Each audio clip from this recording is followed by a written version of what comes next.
Καλησπέρα σας φίλοι της παράδοσης. Ήρθε η ώρα στις 12.30 ώρα το βράδυ να ενωθούμε όλοι μαζί σε μια καινούργια σειρά στο κανάλι μου, στο TikTok. Στο TikTok, η Ιωάννα. Από πίσω είναι η Ιωάννα, η φίλη μου που με βοηθάει σε όλο αυτό. Νιώθω πάρα πολύ άβολα. Λοιπόν, στο background ακούμε το γνωστό σε όλους μας τραγούδι «Ρακαμπάνι Παπαντίσα». Όπως ξέρετε, ο σύλλογος που άνοιξα τον Σεπτέμβριο που μας πέρασε ονομάζεται Παπαντίσα.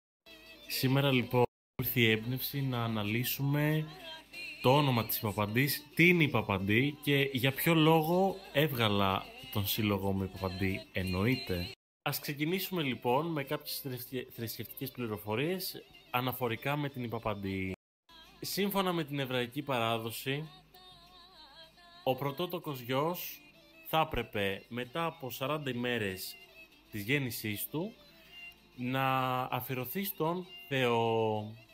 Έτσι λοιπόν η Παναγία και ο Ιωσήφ πήγανε στο ναό της Ιερουσαλήμ τον Ιησού. Εκεί πέρα συνάντησαν τον Σιμεών, ο οποίος περίμενε το Μεσσία.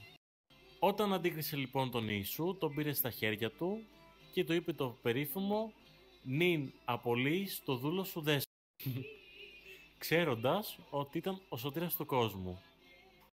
Ας πιάσουμε λοιπόν την Παπαντή στην παραδοσιακή της γωνία.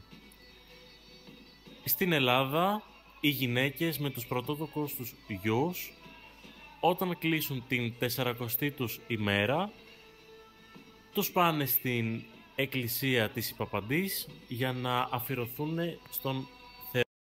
Ξεκινώντας λοιπόν αυτό το βιντεάκι, ακούσαμε το γνωστό σε όλους μας «Ρακαμπάνι Παπαντίσε», το πιο γνωστό αρβανίτικο τραγούδι.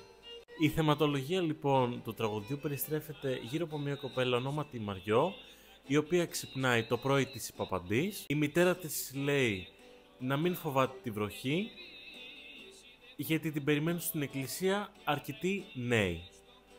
Μέσα από το τραγούδι λοιπόν καταλαβαίνουμε πως ένας από τους κύριους τρόπους γνωριμιών μεταξύ των νέων στα τότε χρόνια ήταν οι συναντήσεις σε γλέντια στις εκκλησίες. Αυτές λοιπόν ήταν κάποιες πληροφορίες για την Παπαντή. Άμα το βρήκατε ενδιαφέρον, θα ήταν όμορφο να γράφατε κάποιο σχόλιο ή κάποιο μήνυμα προσωπικό σε μένα για παραπάνω βιντεάκια σαν κι αυτά. Ναι.